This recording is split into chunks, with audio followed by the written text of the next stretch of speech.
तीन कबाइल की शान बढ़ने आया है ये पैगाम, धरती आबा अभियान से रोशन होगा हर गांव और हर मकान में, और अपने माँ बाप का नाम भी मिला दिया मिट्टी में। हम सबको पता है कि नशा इंसान की सेहत, इज्जत और मुस्तकबिल को तबाह कर देता है। भाई क्या कहने रहेगा, जन भागीदारी का प्रोग्राम भाटा पंचायत को चुना गया था और यहाँ पे किया गया। अस्सलाम वालेकुम, अस्सलाम वालेकुम, आदाब। आपके हम बहुत दिल से शुक्रिया अदा करते हैं कि वक्तन फ़वक्तन गरीबों की जो आवाज़ है वो हाई अथॉरिटी तक आप पहुँचाते हैं। आज हमारे यहाँ प्रोग्राम होने का मकसद इस तरह से था कि यहाँ पे 73% पॉपुलेशन एसटी की, इस पंचायत को एसटी में रखा गया है। जो पिछड़े तबके के लोग हैं उनको उजागर करना था स्कीमों के बारे में। उसमें सबसे पहले हमारी बदकिस्मती रही कि हमारे सारे डिपार्टमेंट नहीं आए। सबसे पहले हमारा एनिमल हस्बेंड्री का हेड कोई नहीं था, एग्रीकल्चर का हेड कोई नहीं था, फूड डिपार्टमेंट का कोई नहीं था, उसके बावजूद फिशरीज़ का कोई नहीं था, उसके बावजूद जल शक्ति का कोई नहीं था, R&B का कोई नहीं था, PMGSY का कोई नहीं था, एजुकेशन का कोई नहीं था। ये बहुत बार ये पिछले 5 साल हम तो XPR है यहाँ, इस टाइम हम पिछले 5 साल में इलेक्टेड रिप्रेजेंटेटिव थे, इलेक्टेड PRI थे, मगर पिछले 5 साल में ये प्रोग्राम होते रहे, मगर इनका हल आज तक निकला कोई नहीं। आज भी उसी तरह से ये प्रोग्राम रखा गया था, लोगों का आना हुआ। यहाँ छोटे डिपार्टमेंट तो के मुलाजमिन तो आए, मगर बड़ा मुलाजमिन कोई नहीं आया। इसमें जितने भी हमारी ग्रेवेंसीज थी वो हमने लिखाई। मेरी DC सर से एक ही गुजारिश है कि जितने भी जो हमने यहाँ ग्रेवेंसीज लिखाई हैं, या चाहे वो उनको वीडियो के माध्यम से पहुँचे या लिखत में पहुँचे, वो उस पर तुरंत कार्रवाई करें और डिपार्टमेंट पर कार्रवाई करें कि ये यहाँ पे प्रेजेंट क्यों नहीं हो रहे हैं। जब ये प्रोग्राम होता है तो वो क्यों नहीं यहाँ पे आ रहे हैं। उसके साथ साथ हमारी बहुत सारी ग्रेवेंसीज हैं, जैसे हमारे रोड के यहाँ प्रॉब्लम है। हमें रोड लवर भाटा से धोबन तक चाहिए, वो रोड अभी अब तक हमें नहीं मिला है।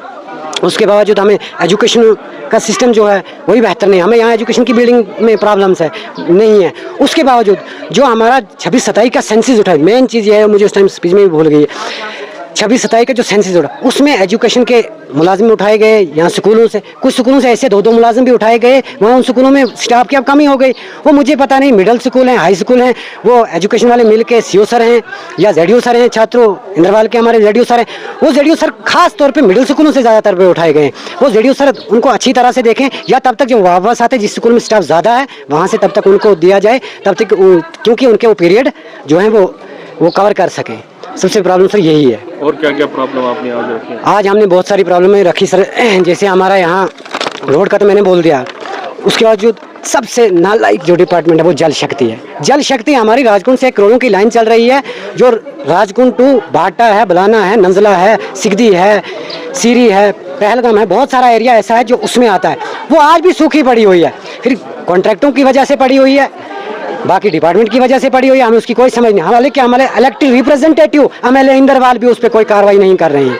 मेरी उनसे भी गुजारिश रहेगी, अभी मैं बड़े प्यार और मोहब्बत से उन्हें बोल रहा हूं कि आप इस पर कार्रवाई कीजिए, देखिए इसको क्या प्रॉब्लम है सबसे, क्योंकि पानी के बगैर कोई भी चीज़ मुमकिन नहीं है। पानी के बगैर कोई चीज़ मुमकिन नहीं है, आवाम को पानी नहीं है। आज भी 2-2, 3-3 किलोमीटर जाके दौड़ पे हमारी लेडीज़ जो है वो सर पे पानी उठा के लाती हैं, आज तक पानी नहीं मिला। उसके बावजूद हमारा PDD का मसला, एक हमारा एरिया डोगिन वाला मेरा एक एरिया है, उसमें आज तक भी बिजली नहीं है। 28 से 30 घर पे मुश्तमिल है वो। मैंने JI साहब से बात किया, अब JI साहब बोल रहे हैं, हमें आश्वासन दिया उन्होंने कि हम इस पर जल्द से जल्द इस पर काम लगाएंगे। एक हमारा एक जेन्युइन मसला है, क्योंकि ST पॉपुलेशन जो है ढोकों की तरफ जा रही है। हमारा एक ढुनवाड़ एरिया है, वो टूरिज़्म का बहुत अच्छा एरिया है। वो वहाँ के टूरिज़्म ऐसे भी घोड़ों पे जाते हैं, क्योंकि रोड तो वहाँ है नहीं, मगर वहाँ पुल नहीं है, पुल वहाँ बह चुका है। वहाँ मेरी गुजारिश है MLA सर से भी, खासकर DC सर से मेरी गुजारिश है कि वो इस पुल को PMGSY या R&B को देकर किसी न किसी स्कीम से, फिलहाल तो वो महकमा फॉरेस्ट से बात करके वहाँ से लकड़ी दिलवाएं हमें, तो वो पुल हम बनवा सकें। उसके बावजूद हार्टिकल्चर का बहुत बड़ा मसला है। हार्टिकल्चर खासकर यहाँ पे कोऑपरेट नहीं करते हैं, खास वगैरह हमें नहीं मिलते हैं। उसके बावजूद हमारा जो MG नरेगा का जो स्कीम पिछली बार चला, इस बार क्लोज हुआ है, वो हमारा उसमें क्या मसला हुआ कि यहाँ टेररिस्ट हुआ, उसकी वजह से सब लोगों को पता है कि हमारे 2 ब्लॉक 42 से 48 दिन तक बंद रहे। उन लोगों को वो उस पैसे की बड़े, वो क्योंकि काम करके थे, लोगों ने काम किए हुए थे, उनको हाजिरी नेट की वजह से हाजिरी नहीं लगी, वो एक बहुत बड़ा नुकसान लोगों को हुआ, उसमें भी कुछ अजाला किया जाए।